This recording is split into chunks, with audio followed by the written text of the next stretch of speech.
प्रारब्ध के सभी दर्शकों को मेरा नमस्कार। मेरा नाम है संदीप आर के सिंह और आज हमारे साथ हैं Awanish P N Sharma ji. Awanish sir, बहुत बहुत स्वागत।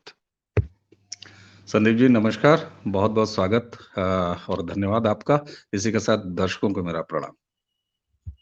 अ, दर्शकों, आप सबने ये देखा पिछले एक दो दिनों में कि ट्रकों की हड़ताल हुई या ट्रक ड्राइवरों की या ट्रक यूनियन की हड़ताल हुई और एक अफरा तफरी का माहौल बन गया, जिसमें तमाम जनता तत्काल पेट्रोल पंपों पे जाके अपना पेट्रोल डीजल भरवाने लगी। वहां पे बंद हो गए पेट्रोल डीजल पंप और अराजकता तक का माहौल हो गया। चीजों के दाम बेतहाशा तत्काल बढ़ गए और ये सिर्फ मात्र 2-3 दिन की ही बात है। और इसी के साथ लगे हाथ राहुल गांधी जी ने उस हड़ताल का समर्थन कर दिया, हड़तालियों का समर्थन कर दिया कि ये लोग गरीब बेचारे ट्रक ड्राइवर हैं। कुछ दिन पहले दिखे भी थे ट्रक में जाते हुए चंडीगढ़ से ऊपर की तरफ, अ, उत्तर की तरफ। तो करीब 6-7 महीने पहले की बात है और अक्सर ये देखा जा रहा है, एक अजीब सा पैटर्न बनता जा रहा है कि ये कानून आता है, उसके प्रावधान सही हैं गलत हैं वो सरकार समझा पाती है नहीं पाती है। कई लोग को तो समझ में आ जाता है, पर कुछ एक मुट्ठी भर लोग सड़क पर उतरकर अराजक व्यवहार करने लगते हैं और अराजक व्यवहार करने के बाद फिर उन पर एक क्या माहौल है उसके अनुसार सरकार अपना निर्णय ले लेती है। अवनी सर, हड़ताल तो वापस हो गई, पर क्या विपक्ष सड़क से वापस होगा या फिर किसी नए मुद्दे के साथ सड़क पे दिखेगा? जी संदीप जी, अच्छा प्रश्न पूछा आपने। आप से एक प्रति प्रश्न मेरा है। विपक्ष सड़क से हट जाए, ऐसी कामना, ऐसी उम्मीद, ऐसी अपेक्षा क्यों? देखिए, एक पुराना लोकतांत्रिक नारा रहा है, सड़क से लेके संसद तक लड़ाई करेंगे। जो भी विपक्ष में रहा है, उसका ये नारा होता है। तो इस समय के विपक्ष से कोई भला ये उम्मीद क्यों करे? सवाल दूसरा है। सवाल जरा इस 9.5 पौने 10 साल का इतिहास देखिए आप। 2014 में जब ये सरकार आई, तो सबसे पहला सड़क पर उतरने का न्योता इस सरकार ने दिया भूमि अधिग्रहण बिल के जरिए। 2015 में ही लैंड एक्विजिशन बिल आया, जिसमें एक बड़ा सकारात्मक चेंज था। सकारात्मक चेंज ये था कि लैंड एक्विजिशन के समय किसानों की एक सहमति ली जाती थी, तो उस सहमति को थोड़ा-सा बदला था। लेकिन विपक्ष तुरंत सड़क पे उतरा और वो समझाने में कामयाब रह गया आंदोलनकारियों को या जो इससे इफेक्ट होते, कि साहब ये तो आपसे बिना पूछे रातों रात आपकी जमीन सरकार जब चाहेगी तब ले लेगी। हालांकि ऐसा था नहीं। लेकिन सरकार ने क्या किया? समझाने की बजाय, उस पर आम सहमति बनाने के बजाय, सड़क पर बैठे हुए विपक्ष को देखकर सरकार तुरंत अपने ऑफिस में वापस भगी और वापस जाकर इस एक्विजिशन बिल को वापस ले लिया। वापस ले लिया, सड़क से मजमा उठ गया। उसके बाद आपने देखा एक फ़हरिस्त सी शुरू हो गई, एक चलन सा शुरू हो गया। चाहे सीए हो, एनआरसी हो, मतलब सड़क पर बैठना, चाहे संसद का सांसदों का निलंबन हो, किसान आंदोलन, वो तो सड़क पर ही पैदा हुआ, सड़क पर ही पला, सड़क पर ही बढ़ा और सड़क पर ही खत्म हो गया। तो समस्या इस बात की है कि लोकतांत्रिक अधिकार एजिटेशन का है, लेकिन एक बात की चिंता जरूर की जानी चाहिए कि इतनी मजबूत सरकार जो इतने मजबूत मजबूत और बड़े-बड़े फैसले ले लेती है, इन तकनीकी विषयों पर आम सहमति क्यों नहीं बना पाती है? 24 घंटे से भी ज्यादा ये ट्रक एसोसिएशन की हड़ताल नहीं चली संदीप जी। आखिरकार जिम्मेदार लोगों के साथ ही ट्रक एसोसिएशन के लोगों की मीटिंग हुई, उनको समझ में आया, समझा लिया गया और हड़ताल वापस हो गई। अब हिट एंड रन मामले का ये जो नया कानून इंट्रोड्यूस हुआ है, नया नियम, कानून नहीं, वो संसद से डिराइव है ना। तो ऐसा तो है नहीं कि किसी एक ने जाके कह दिया और उससे ये खत्म हो जाएगा। तकनीकी आधार पर हिट एंड रन केस में लाया गया नया नियम अभी भी एग्जिस्ट करता है, वापस नहीं हुआ। क्यों? क्योंकि वापस कब होगा तकनीकी रूप से? संसद से वापस होगा ना। उनको ये समझा लिया गया है कि अभी ये सस्पेंड है। आपका किसान बिल क्या है? क्या वापस हो गया? संसद ने उसको पास किया था, क्या संसद में जाके उसको वापस ले लिया गया? नहीं, उसका क्रियान्वयन नहीं हुआ है अभी तक। सेम इसी तरह हिट एंड रन वाले की तरह। और पीछे जाइए, एनआरसी, सीए क्या वापस हुआ था? नहीं वापस हुआ था। उसका अनुपालन रोक दिया गया था। फिर वो लागू हो गया, रूल्स रूल्स नोटिफाई नहीं हुए हैं अभी तक। जी। फिर वो लागू हो गया था। हुँ। अब उसके रूल्स नोटिफाई भी हो जाएंगे। वो तो सामान्य कामकाजी प्रक्रिया है। सवाल यहां राजनीति का हटा दीजिए। विपक्ष से आप यही उम्मीद करेंगे, और अगर विपक्ष ये भी ना करे तो वो नाकारा विपक्ष है। सरकार यहां सवाल पे उठता है, सवाल सरकार पे उठता है, सॉरी। जो काम आपने कल किया हिट एंड रन में समझाने का, ये काम आपने इस नियम को संसद में ले जाके और संसद से वापस ले आके कानून बना के इसको अप्लाई करने से पहले क्यों नहीं किया? कर सकते थे आप। इससे होता क्या है कि फौरी तौर पर आप सड़क से मजमा हटाने में कामयाब तो हो जाते हैं, लेकिन आप अराजकता और सड़क पर दोबारा आने का एक फ्यूल, एक शक्ति, एक एनर्जी विपक्ष को दे देते हैं।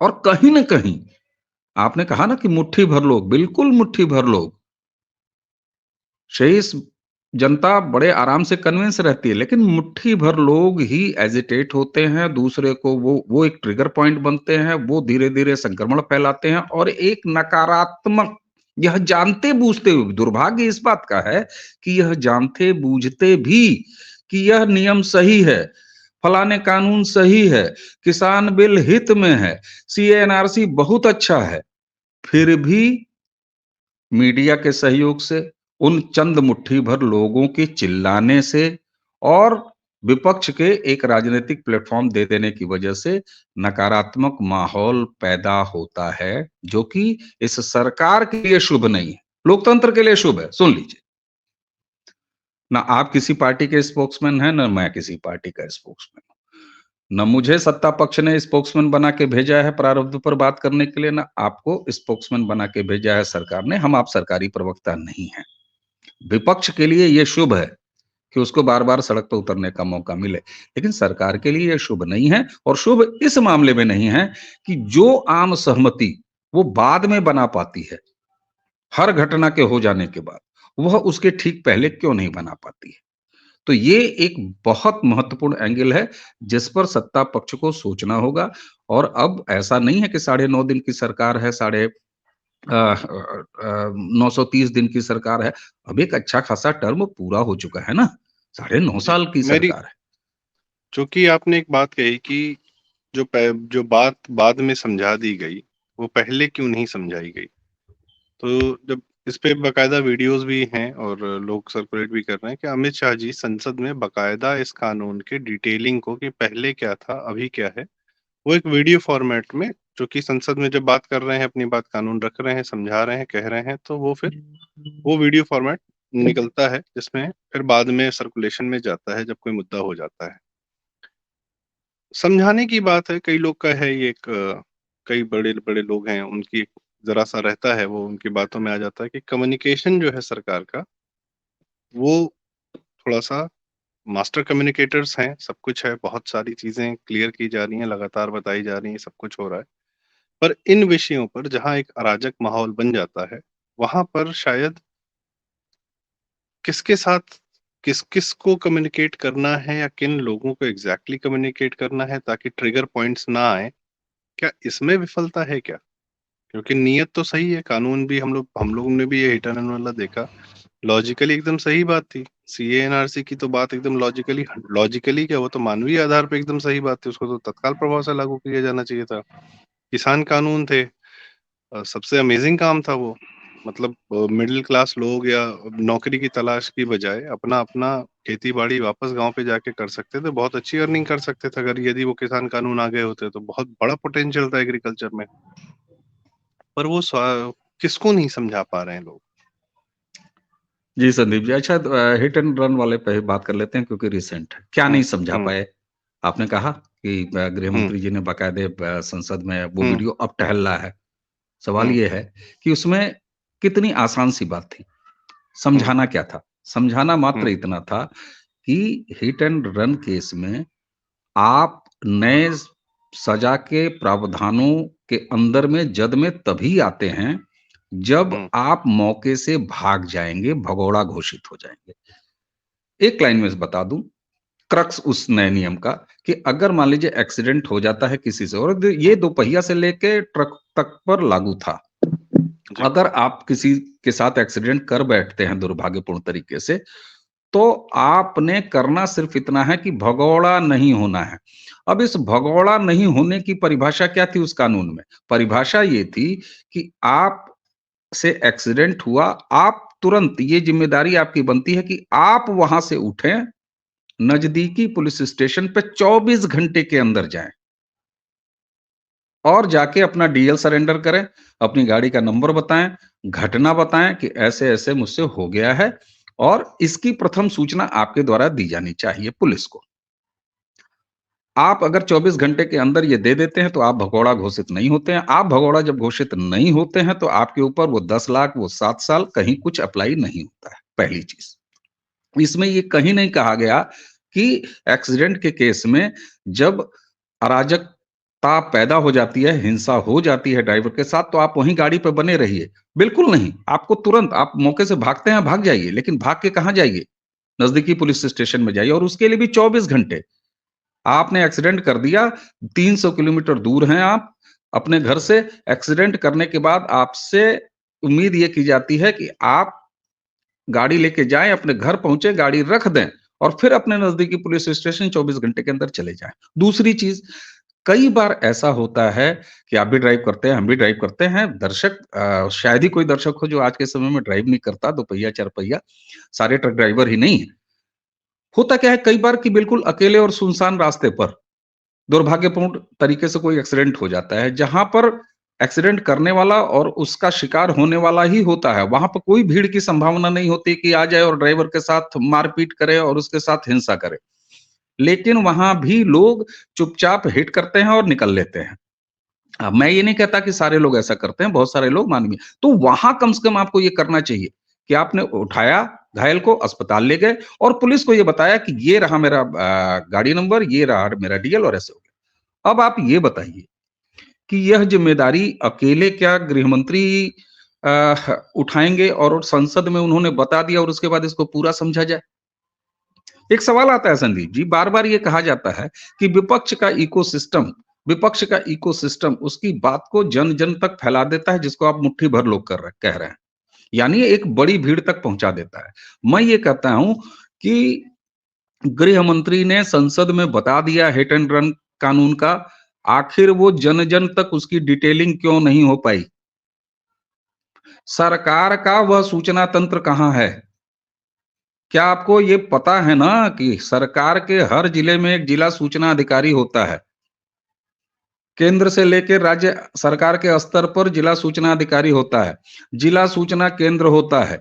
सूचना और जनसंपर्क विभाग होता है, जो सरकार के हर चीज़ों को बाहर बताता है, फैलाता है और सही जानकारी पब्लिक डोमेन में डालता है वाया मीडिया। वो तंत्र क्यों नहीं एक्टिवेट होता है? क्यों डैमेज कंट्रोल करते समय ही एक्टिवेट होता है? क्या सोशल मीडिया ही अपनी ज़िम्मेदारी निभाता रहेगा और सोशल मीडिया भी अगर अपनी ज़िम्मेदारी निभाता रहेगा, संदीप जी, तो क्या व्यवस्था सरकार ने किया है? क्योंकि ये सरकार, इस सरकार के सर्वोच्च नेता, इस देश का राजनैतिक नेतृत्व हमेशा से सोशल मीडिया का बहुत सकारात्मक इस्तेमाल ही नहीं, बल्कि उसको बराबर की अहमियत देता रहा है, एक जन मीडिया और लोक मीडिया के तौर पर। लेकिन आखिर क्यों नहीं ये सारी चीज़ें पहले एक्टिवेट हो पाती है? वो मुट्ठी भर लोग पहले क्यों एक्टिवेट हो जाते हैं और कामयाब भी हो जाते हैं? और उसके बाद पूरा का पूरा सरकारी तंत्र और उसके समर्थक वर्ग, चाहे सोशल मीडिया हो, चाहे ओटीटी प्लेटफ़ॉर्म्स हो, चाहे अलग प्लेटफ़ॉर्म हो, वहाँ पर डैमेज कंट्रोल क्यों करता रह जाता है? इस बात को बहुत गंभीरता से सोचना होगा और ये बात जी। इसलिए बेहद महत्वपूर्ण है कि आज के विपक्ष के पास इन साढ़े 9 सालों में सरकार के खिलाफ कोई एजेंडा नहीं मिला। कोई वजह नहीं मिली तार्किक कि जिस पर वो सरकार को घेर सके। ऐसे में वो हमेशा इस तरह का पहले अफवाह उड़ा के, और अब उनको आदत पड़ गई है। 2017-15 से उनको आदत पड़ गई है कि वो 24 घंटे से लेके 48 घंटे, कभी-कभी तो दिनों, कभी-कभी तो सप्ताहों तक अफवाह आधारित, और किसान आंदोलन में तो महीनों तक हुँ। अफवाह के बेसिस पे वो नकारात्मक माहौल बना ले जाते हैं। तो ये कहीं न कहीं ये देखना होगा कि उनका इकोसिस्टम इतना एक्टिवेट क्यों हो जाता है?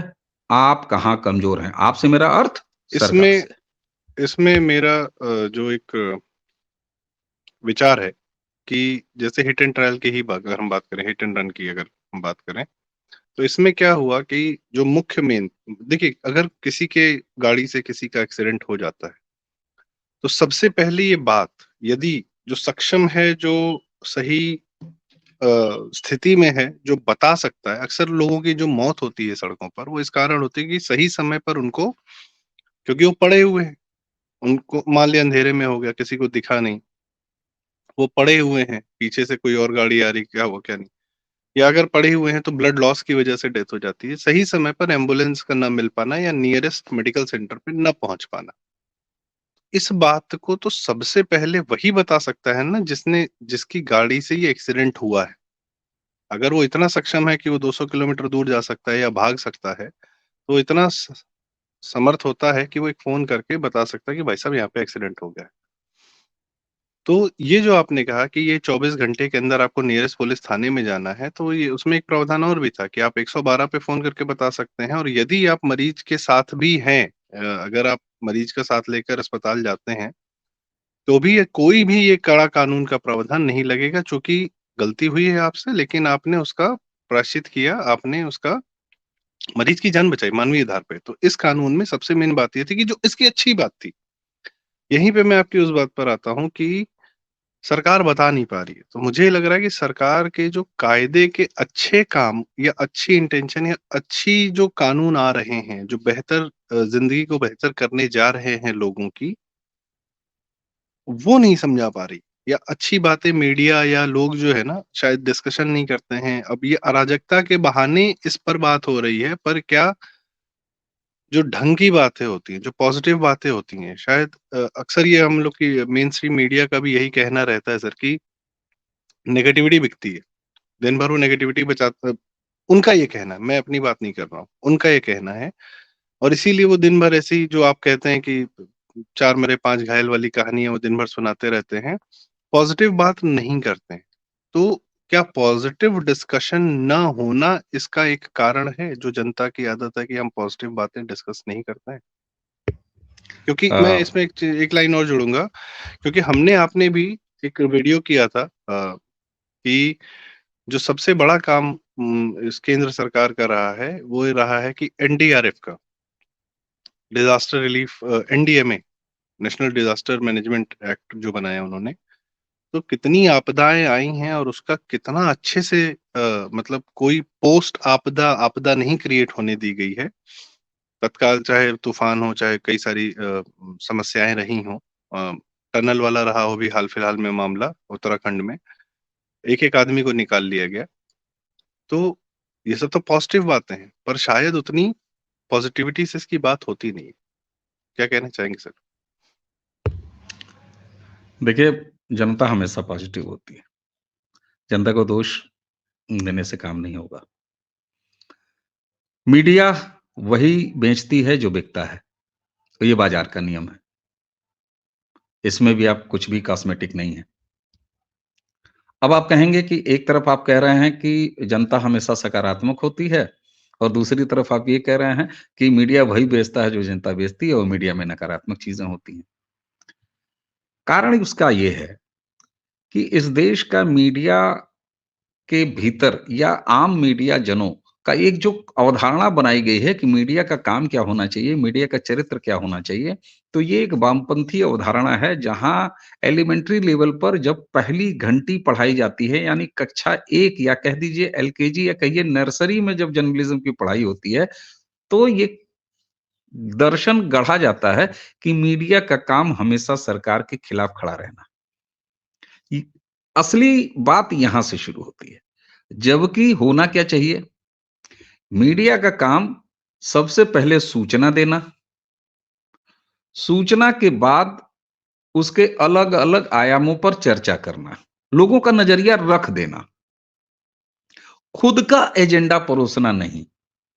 लेकिन चूँकि 65 सालों में एक जो इकोसिस्टम हुआ from the very beginning Pandit Nehru के समय से, तो सत्ताई छायावाद के तहत एक जो उनका इकोसिस्टम था जिसमें वामपंथी मित्र हमारे सबसे ज्यादा प्रवीण थे, तो उनका चूंकि अपनी अवधारणा, उनका दार्शनिक अवधारणा है किसी भी स्थापित चीज के खिलाफ खड़े हो जाना, तो यही उन्होंने जर्नलिज्म में भी बोया। और यही वजह है कि आपको जर्नलिज्म अगर इन टोटलिटी नेगेटिव दिखता है कि सबसे पहले वो नकारात्मक चीजें उठाता है, तो उसका कारण ये है। लेकिन सत्ता पक्ष का जिम्मेदारी क्या है कि नकारात्मकता अगर कहीं से आ रही है तो उसको सही ढंग से प्रस्तुत किया जाए, और न सिर्फ प्रस्तुत किया जाए बल्कि यह सरकार और इसके शीर्ष राजनीतिक नेतृत्व जब इतना सक्षम है कि वो मन के बात के जरिए पीपुल टू जनता के बीच में वन टू वन कनेक्ट कर लेता है, तो उसका वह चरित्र नेतृत्व का बाकी सारे सिस्टम में क्यों नहीं नजर आता है? क्योंकि आप देखिए, अब यह रोज रोज की बात नहीं होनी चाहिए। रोज कुछ नकारात्मकता बो दिया जाए और हम और आप बैठ के दोष डाल दें कि सेक्टर 16 छाप मीडिया ये कर देती है और मुट्ठी भर लोग ऐसा कर देते हैं। ये कब तक चलेगा? क्यों? क्योंकि यह देश अब जिस प्रगति के नए-नए पायदानों को छू रहा है, बहुआयामी डेवलपमेंट हो रहे हैं, तो ऐसे में इस तरह के छोटे-छोटे स्पीड ब्रेकर्स भले ही वो नेगेटिव संवाद तक ही हों, माहौल तक ही हों, क्योंकि धरातल पे कुछ नहीं होना है। आपको क्या पता है 2017 से जितना मैं नकारात्मकता गिना रहा हूं या आप देखते आ रहे हैं, उसका कोई असर चुनाव पे हुआ? चलिए चुनाव की बात कर लेते हैं। कोई असर चुनाव पे हुआ? बहुत सारे लोगों ने 24 घंटे में ये कहना शुरू किया कि साहब देखिए 2024 सामने है, एक बार फिर सड़कों पे। अरे विपक्ष का काम तो सड़क पे ही रहेगा, आप मौका क्यों देते? इसलिए मैं एक बार फिर संदीप जी, खोखला विपक्ष जिसके पास सरकार के खिलाफ कोई कंक्रीट मुद्दा नहीं है, वो इस तरह के गुब्बारे फुलाने का प्रयास करेगा। आपको गुब्बारे परोसने नहीं चाहिए, आपको गुब्बारे परोसना बंद करना होगा। और फिर सवाल ये आ जाता है कि जिम्मेदार लोग क्या कर रहे हैं और ऐसे समय पर क्या करते हैं? क्यों डैमेज कंट्रोल के लिए ही सारे तत्पर हो जाते हैं? और आप देखिए ना, 24 घंटे का यह गुब्बारा अगले 26 घंटों में पिचक के खत्म भी हो गया। तो लेकिन जी, एक अव्यवस्था पैदा हो गई ना, जी। पेट्रोल पंपों पे भीड़ हो गई ना, और ये वही देश है, ये वही देश है जो नमक की कमी की अफवाह सुन के 2-200 3-300 रुपए किलो नमक खरीद लेता है। तो भाई समाज का उसमें दोष नहीं है। कोई अपनी असुविधा नहीं चाहता। और उसके लिए वो इस बात के लिए जिम्मेदार नहीं बन के बैठा रहेगा कि अरे नहीं नहीं, सरकार ने बिल्कुल सही किया, फिलहाल हम 4 दिन कहीं जाएंगे नहीं, पेट्रोल छोड़ दो, अभी नॉर्मल हो जाएगा तो पेट्रोल लेंगे, ऐसा नहीं होता। पर इसमें एक counter, I am being the devil's advocate, कभी-कभी मन कर जाता है कि ये तो अच्छी बात है ना, ये तो सरकार का रवैया अच्छा है कि बहुत चीजें स्वयं के कंट्रोल में, या let's say down the stream आपने एक बात कही, वो निकलते निकलते कहाँ जा रही, कौन उसका सही इस्तेमाल कर रहा है, कौन उसका गलत इस्तेमाल कर रहा है। किसी को मुद्दा ही चाहिए, मुद्दा नहीं मिल रहा जैसा आपने कहा, तो यही मुद्दा सही, जो कि कोई मुद्दा नहीं था, लेकिन फिर भी एक अराजकता पैदा कर दी गई, करने वाले ने अपना काम कर दिया। और सरकार की संवेदनशीलता कि तुरंत 2 दिन के अंदर ही जो है जनता की तकलीफ देखते हुए इस पर एक फैसला लिया, भले ही यू टर्न ही सही, अपनी बात को वापस लिया या जो भी कहा कि चलो ठंडे बस्ते में डालो, अभी हमें जनता की असुविधा नहीं देखनी है या जनता को असुविधा नहीं देनी है। क्योंकि नोटबंदी जैसा बहुत बड़ा काम किया गया था, जनता को असुविधा हुई थी, उसकी असुविधा को ओन किया गया था। उस समय विपक्ष सड़क पर अराजक माहौल नहीं बना पाया था, कारण शायद ये है कि खुद का पैसा नहीं संभाला जा रहा था उनसे। तो हर आदमी इंडिविजुअल स्वयं में व्यस्त हो गया था। फिर कोविड के दौरान सारी व्यवस्थाएं की गई, राशन वाशन दिया गया, सब कुछ दिया गया, जनता को किसी तरह बचा लिया गया। आज भी उस अराजकता से जनता को किसी तरह निकाल लिया गया। कानून वानून आते रहेंगे, जाते रहेंगे, पहले जैसा चल रहा था, मैं कहता हूँ मान लीजिए पूरा कानून वापस ले लिया, जैसे चल रहा था वही से, जनता को आदत है, आदत बदलने में एक बहुत बड़े जनता को समय लगता है। ओके, नो प्रॉब्लम, जैसे चल रहा था आप वैसे ही चलिए, कोई समस्या नहीं है। आपकी एक समस्या का समाधान किया जा रहा था, पर आपको लगता है कि उससे दूसरी समस्या पैदा हो रही है, छोड़िए, कोई बात नहीं, keep it as it is. तो संवेदनशीलता भी तो है, या नहीं है? है ना? बिल्कुल है। प्रधानमंत्री जी के एक जुमले पे बाद में आऊँगा, और जुमला शब्द जो है वो नकारात्मक नहीं होता है, बहुत सकारात्मक बात होती है। किसान आंदोलन को वापस लेते समय प्रधानमंत्री जी ने क्या कहा था? मैं वही समझा कहा नहीं था पाया। जो पिछले 25 मिनट से मैं कह रहा हूँ, हम्म। कि संभवतः हम समझा नहीं पाए। ये आपका शीर्ष नेतृत्व, हम्म। जो कि अपने एक्सीलेंट कम्युनिकेशन के लिए जाने जाते हैं। डिसीजंस के लिए, डिसिसिव के पिछले लिए। 9.5 वो तो है ही है। हम्म। हम यहाँ जब समझा नहीं पाए उस पर बात कर रहे हैं, तो हम्म। हम जरा हम्म। बाकी विषय छोड़ देते हैं। इतिहास की घंटी में सिर्फ इतिहास पढ़ा जाए संदीप भाई, शारीरिक शिक्षा से लेकर संगीत और मनोरंजन पढ़ेंगे तो दिक्कत हो जाएगी। हम समझा नहीं पाए, ये प्रधानमंत्री जी ने कहा। और यह उस शीर्ष नेतृत्व और मोदी जी ने कहा, जो बड़ी बड़ी बातें समझा लेने के लिए जाने जाते हैं, विश्व में उनका डंका बजता है। जानते हैं, जब वो ये कह रहे थे कि हम समझा नहीं पाए, तो उन्होंने ये नहीं कहा कि मैं समझा नहीं पाया। उन्होंने कहा हम समझा नहीं पाए। यही बात मैं पिछले 25 मिनट से कह रहा हूं, कि आपके नीचे का मामला कहां है। जब मैं कह रहा था कि हर जिले में एक सूचना अधिकारी होता है, वो कहां है? उसके लिए उन्होंने, देखिए, मोदी जी शब्दों का चुनाव, अवसरों का चुनाव, जगहों का चुनाव, तारीखों का चुनाव, मौसम तक का चुनाव बहुत ही कैलकुलेट करके करते हैं। मैं समझा नहीं पाया वो कह सकते थे, उन्होंने कहा हम समझा नहीं पाए। तो उस पर ध्यान दीजिए। और प्रधानमंत्री जी खुद इस बात को किसान आंदोलन और किसान ये कृषि कानून वापस लेते समय उन्होंने यह बात समझा दिया, और संभवतः वहीं से मेरी समझ बनी है, जो मैं पिछले 20-22 मिनट से ये कह रहा हूं, कि वाकई आप वह काम बाद में क्यों करते हैं, बार बार क्यों समझ की ये दिक्कत पैदा होती है। जब आप कोई सार्थक काम कर देते हैं, उस सार्थक काम को लेके एक फर्जी नकारात्मकता पैदा कर दी जाती है, फिर उसके बाद डैमेज कंट्रोल के रूप में आप समझाने आते हैं।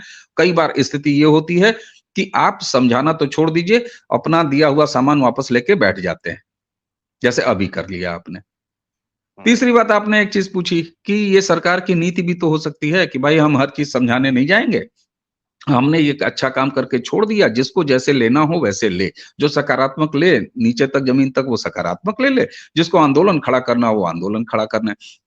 तो ठीक है, फिर इस पर प्रधानमंत्री जी की ही बात को मैं रख देता हूं कोट अनकोट। उनका तो नारा है, सबका साथ, सबका विकास, सबका विश्वास और सबका वो, तो ठीक है। प्रधानमंत्री जी के लेवल पर, शीर्ष नेतृत्व के लेवल पर, केंद्र सरकार की मंशा में कहीं कोई कमी नहीं है, लेकिन एक आत्मावलोकन करने की आवश्यकता है इस पूरे तंत्र को, जो आदरणीय प्रधानमंत्री जी के नेतृत्व में इतने बड़े बड़े काम कर रहा है। यह देश जो इतने बड़े बड़े काम होते हुए देख रहा है, मैंने अभी तक गलती से भी एक बार 2024 के चुनाव का नाम नहीं लिया, जानबूझ के नहीं लिया, क्योंकि चुनावों का इससे कोई मतलब नहीं होता है। यह देश अब जहां जा रहा है, वहां बड़े बड़े परिवर्तन हैं, चुनाव आते हैं, चुनाव जाते हैं, और संभवतः प्रधानमंत्री जी को भी और इस सरकार को भी चुनाव की कभी चिंता नहीं रही है। चुनाव की चिंता जी। इसलिए शायद नहीं रही है कि वो जानते हैं चुनाव तो चल रहा है, पब्लिक भी जानती है चुनाव तो करेंगे ही हम। एक आखिरी सवाल सर, आपने बात की नीचे के तंत्र की, बिल्कुल सही बात है। आज इसी बात पर संजीव सान्याल जी का आर्टिकल है। संजीव सान्याल जी इकोनॉमिक एडवाइजर टू पीएम है, और बहुत प्रख्यात इंसान है, और अद्भुत मतलब ज्ञानवान इंसान है। तो उनका आर्टिकल ये कहता है कि आप अपने सारे कानून जो है एक प्रॉपर तरीके से वेबसाइट पर डालें, और अगर वहां नहीं है तो इसका मतलब है कि वो प्रचलन में नहीं है, वो आम जनता के लिए, जैसे संसद में एक वीडियो के माध्यम से बता दिया गया ये कानून आ रहा है। पर यदि मैं लिखित में जानना चाहूं कि ये कानून है क्या, कहता क्या है, मैं एक आम आदमी, सरकार ने मेरे लिए कानून बनाया, मैं अगर लिखित में पढ़ना चाहता हूँ, पहले न्यूज़पेपर्स में आता था, गैजेट में वैसे करके, तो क्या अगर आज ऑनलाइन है, डिजिटल है, तो क्या तकनीकी रूप से भी यह प्रयास किया जाना चाहिए कि सरकार के द्वारा बनाए गए कानून जनता जब चाहे, दोबारा चाहे, तिबारा चाहे, कितनी बार भी देखना चाहे, सरल भाषा में भी, ना सिर्फ क्लिष्ट भाषाओं में, बल्कि सरल भाषाओं में भी, ताकि ये जो बीच के इंसान हैं, ये जो गड़बड़ी कर रहे हैं कि अगर ये एक माध्यम है और माध्यम अगर अपना काम नहीं कर रहा तो जनता तक बात नहीं पहुंच रही, तो विदाउट माध्यम भी क्या तकनीकी रूप से भी ये कार्य सक्षम है, किया जाना चाहिए, या हो रहा है या नहीं हो रहा है सर? इस पे आपकी राय जानते हुए इस का समापन किया जाए आज, क्योंकि हड़ताल तो अब संदीप खत्म हो जी, गई। संदीप जी, बाहर जाना है, अगर तेल भराना है। संदीप जी, अगर ये सब कुछ हो रहा होता और इसकी जरूरत न होती, तो प्रधानमंत्री के आर्थिक सलाहकार सान्याल साहब ये कहते नहीं, ये आर्टिकल लिखते नहीं। हुँ, इसका मतलब हुँ, है कि उच्च स्तर पर और जो एडवाइजर टू पीएम हैं, उनको हुँ, यह बात लग रही है। और मैं तो अपने आप को इंडोर्स करूंगा, अपनी पीठ ठोक रहा हूं कि पिछले हुँ, 28 मिनट से जो मुझे लग रहा है वो प्रधानमंत्री के आर्थिक एडवाइजर को लग रहा है। इसलिए सही बात। यह बात हुँ, बिल्कुल सही है और मैं उनकी बात का समर्थन करता हूं और इस हुँ, तरह की बात होनी चाहिए। जब हमारे प्रधानमंत्री मन की बात सीधे-सीधे समाज के अंतिम पायदान पर बैठे हुए व्यक्ति से कर लेते हैं और उस व्यक्ति से कर लेते हैं जो उनके समर्थन की फाइल डन करके अपने यहां दबा के बैठा रहता है, 5वां साल हुँ, बीतते ही हुँ, अगले 5 साल के लिए। तो इसलिए मुझे लगता है कि इस सूचना क्रांति के दौर में निश्चित रूप से ये सारी चीज़ें पब्लिक डोमेन में होनी चाहिए और कोई मंत्री, कोई बड़े साहब किसी संसद के किसी सत्र में कोई बात कह देंगे और उसका वीडियो तब चलाया जाएगा जब 24 घंटे की हड़ताल हो चुकी होगी। इस तरीकों से जो बार-बार हो रहे हैं, इससे बाज आना चाहिए। कहीं न कहीं अब इस पर काम होना चाहिए। होता है ना कि आदमी सबसे पहले जब नहा के निकलता है तो अपना बदन ढकता है। वो सबसे पहले पाउडर और क्रीम नहीं लगाने लगता। सबसे पहले हुँ, बदन, आजकल तो ठंडी चल रही है तो थर्मोवेयर पड़ो, पहले ऊपर-नीचे ढको, उसके बाद फिर ऊपर हुँ, का जैकेट पहनो, दिस पहनो, दैट पहनो। हुँ, तो साढ़े 9 साल में सत्ता के इस प्रचंड समर्थन जो जनता से मिल रहा है, अब उसके बाद एनरिच करने की ज़रूरत है, छोटे-छोटे पॉलिशिंग करने की ज़रूरत है और संभवतः इस तरह की बात जो आपने सुझाई और सान्याल साहब ने जो सुझाया, जिसका आपने ज़िक्र किया, बहुत-बहुत धन्यवाद। मेरा हौसला बढ़ गया कि मैं इतनी देर से फालतू नहीं बल्कि सही बात कह रहा था। तो इस चीज़ को अब करने की ज़रूरत है क्योंकि अब यह देश और इस देश का समाज मैच्योर्ड हो रहा है। हुँ। एक ऐसे एनवायरनमेंट में, जहाँ 24 घंटे में 26 घंटे काम करने वाले प्रधानमंत्री हैं। तो इसलिए अब थोड़ा बड़ा सोचना पड़ेगा। प्रधानमंत्री जी कहते हैं ना बड़ा सोचना है, तो बड़ा सोचना है। नहीं, मैं इसी पे मतलब हम चाहेंगे, जैसे अगर आर्थिक सलाहकार लोग भी सुझाव दे रहे हैं, तो ये कि हर कानून से संबंधित एक वीडियो भी बन सकता है, इतनी कोई बड़ी बात नहीं है। कि हर एक सूचना अधिकारी अपना प्रॉपर, संजीव सैनल जी स्वयं बहुत सारी बातों को लेके वीडियो बनाते हैं संसद टीवी पे, बहुत अच्छे-अच्छे वीडियोज़ आते हैं उनके, आधे-आधे घंटे के। सरकार की बहुत सारी इनिशिएटिव्स पर, इंफ्रास्ट्रक्चर के काम पर, ऐतिहासिक कामों पर, और आप वो देख भी सकते हैं। और मेरे ख्याल से हर कानून को समझाते हुए सरकार के आधिकारिक, अब नरेंद्र मोदी जी स्वयं यूट्यूबर हैं, उनके यूट्यूब चैनल से भी निकल सकता है या सरकार के यूट्यूब चैनल से निकल सकता है कि ये कानून का वर्बल ये रहा टुकड़ा, समझाते हुए जो कई सारे तरीके हैं। अगर मैं आज ढूंढूं कि मैं देखना चाहूँ कि यूट्यूब पे या इंस्टा पे या कहीं पे भी कि मुझे फेसबुक पे या कहीं की लिखित रूप में प्लस वीडियो फॉर्मेट जनता तक पहुंच जाए आधिकारिक रूप से, आधिकारिक हैंडल से। तो चलिए, इसके साथ आज का ये विषय हम समाप्त करते हैं। दर्शकों, उम्मीद है कि इस विषय से या इस पे जो चर्चा हुई है, इससे हम सबकी जानकारी में कुछ इज़ाफ़ा हुआ है। मेरे तो हुआ है। अवनीश सर के तमाम वक्तव्य जो हैं, मुझे प्रभावित भी करते हैं। सर, बहुत-बहुत धन्यवाद, और दर्शकों से अपेक्षा, उम्मीद कि कृपया ये चैनल सब्सक्राइब करें, क्योंकि यहाँ पर बहुत अच्छे-अच्छे हमारे स्पीकर्स आते हैं, अपना ज्ञान लेकर आते हैं और अपनी बात कहते हैं। सिर्फ़ हम ये नहीं कि हम एक तरफ़ा ज्ञान बाँट रहे हैं, अपनी बात कहते हैं, जो जैसे ले ले। और उसके बाद प्लीज़ वीडियो लाइक करें और शेयर करें, अगर ज़रूरी लगे तो। थैंक यू बिल्कुल so Sandeep much ji. For listening to us. नमस्कार सर, बिल्कुल। बहुत-बहुत जी, जी, धन्यवाद जी। समय देने के लिए। जी। हड़ताल खत्म और हम लोगों की अब इस पर चर्चा भी खत्म।